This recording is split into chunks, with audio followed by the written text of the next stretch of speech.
So if you want to change the world, start off by making your bed. If you make your bed every morning, you will have accomplished the first task of the day. It will give you a small sense of pride, and it will encourage you to do another task, and another, and another. And by the end of the day, that one task completed will have turned into many tasks completed. Making your bed will also reinforce the fact that the little things in life matter. If you can't do the little things right, you'll never be able to do the big things right. And if by chance you have a miserable day, you will come home to a bed that is made, that you made. And a made bed gives you encouragement that tomorrow will be better. To pass SEAL training, there are a series of long swims that must be completed. One is the night swim. Before the swim, the instructors joyfully brief the students on all the species of sharks that inhabit the waters off San Clemente. They assure you, however, that no student has ever been eaten by a shark, at least not that they can remember. But you are also taught that if a shark begins to circle your position, stand your ground. Do not swim away. Do not act afraid. And if the shark, hungry for a midnight snack, darts towards you, then summons up all your strength and punch him in the snout, and he will turn and swim away. There are a lot of sharks in the world.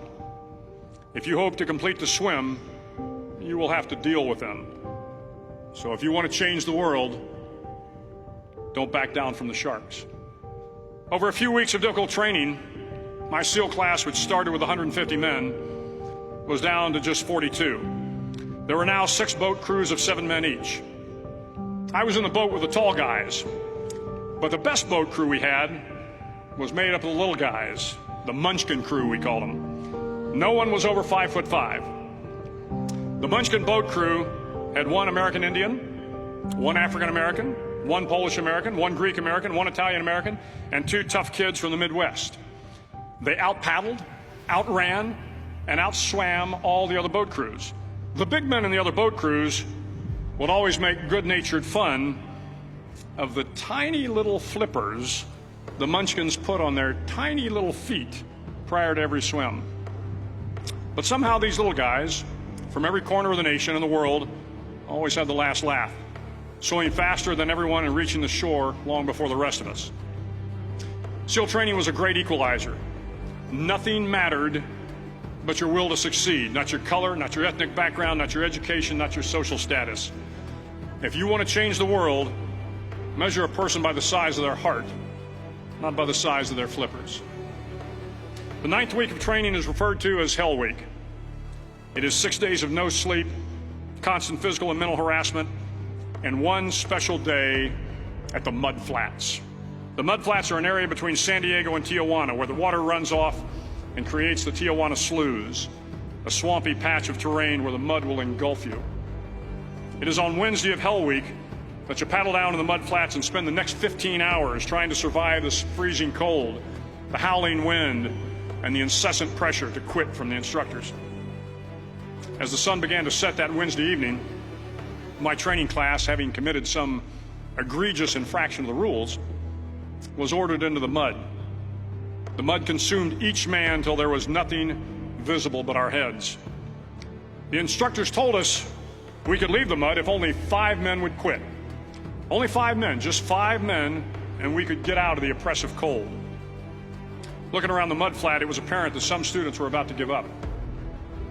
It was still over 8 hours till the sun came up. 8 more hours of bone-chilling cold.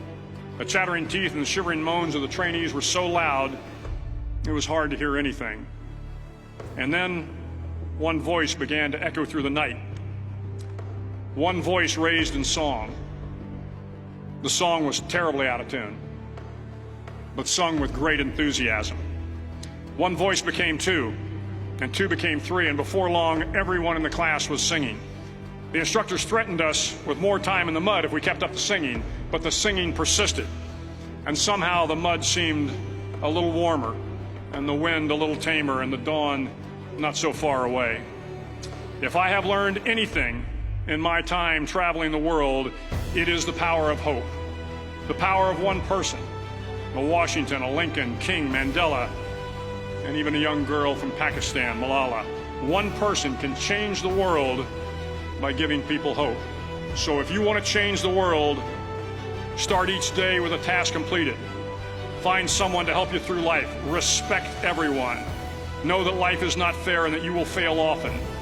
But if you take some risks, step up when the times are the toughest, face down the bullies, lift up the downtrodden, and never, ever give up.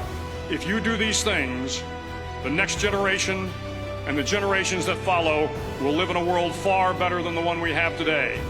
And what started here will indeed have changed the world for the better.